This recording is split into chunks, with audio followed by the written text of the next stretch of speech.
السلام عليكم ورحمة الله وبركاته. النهاردة معانا الجزء الثاني من درس المفرد والمثنى. المرة اللي فاتت أنا خدت المفرد يعني حاجة واحدة يا مس، والمثنى حاجتين. هنا سؤالي بقى النهاردة بيقول ايه؟ ازاي اخلي المفرد ده اللي هو الولد ده يبقى 2 في ثانية واحدة؟ تعالوا مع بعض ازاي نخليهم 2. عندي كلمة ولد وكلمة معلم وكلمة مدرسة وكلمة تلميذة وكلمة كتاب. كل دول يا مس كل واحد عايش لوحده، لحد ما جه في يوم من الأيام وقالوا احنا عايزين حد يلعب معانا. فنعمل ايه يا مس؟ عندنا في اللغة العربية يا حبايبي آلة سحرية اسمها آلة المثنى. المثنى ده يا مس بينقسم إلى مذكر وإلى مؤنث. مثنى مذكر بينحط في آخره ألف ونون أو ياء ونون آنين. مثنى مؤنث بنحط له في الآخر تاء وألف ونون أو تاء وياء ونون تانتين. طب ازاي يا مس هنحولهم؟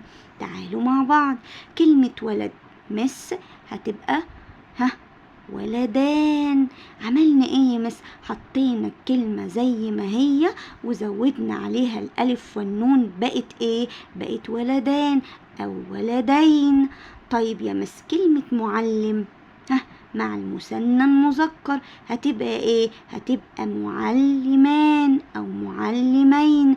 طب ازاي يا مس؟ في طلبة كتير يا حبايبي بيقوم حاطط الكلمة زي ما هي سليمة كده وحاطط جنبها الالف والنون. لا، هقول له يا حبيبي تعالى على اخر حرف ونيمه وزود الالف والنون، طبعا ما عدا الحروف الشقية، واحنا عارفين الحروف الشقية اللي هي الدال والزال والراء والزي والالف والواو.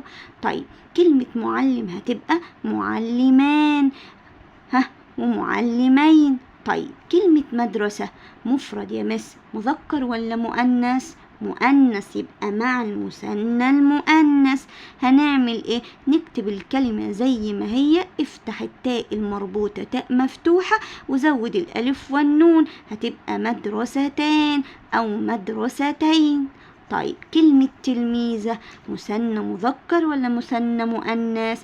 مثنى مؤنث يا مس عشان فيها تاء، إذا هنحط الكلمة زي ما هي ونفتح التاء المربوطة تاء مفتوحة ونزود الألف والنون تبقى تلميذتان أو تلميذتين. طيب كتاب، مين اللي هيجاوب لي عليها؟ برافو يا مليكة. إذا كتاب يمس مفرد مذكر هنحطه زي ما هو واعمل ايه؟ نيم الحرف الأخير افتحه وأقوم حاطط الألف والنون لازقها جنبها، هتبقى كتابان أو كتابين. طيب وبكده يا حبايبي أنا خلصت معاكم الفيديو النهاردة. وقبل ما أقفل الفيديو فيه تحدي صغير خالص. كلمة شجرة وكلمة طالب أنا عايزة أخليهم 2، وقول لي هي مثنى مذكر ولا مثنى مؤنث، يعني بين لي يا مس نوع المثنى. وبكده أنا خلصت معاكم الفيديو، استنوني في فيديو جديد مع مس أم البنات.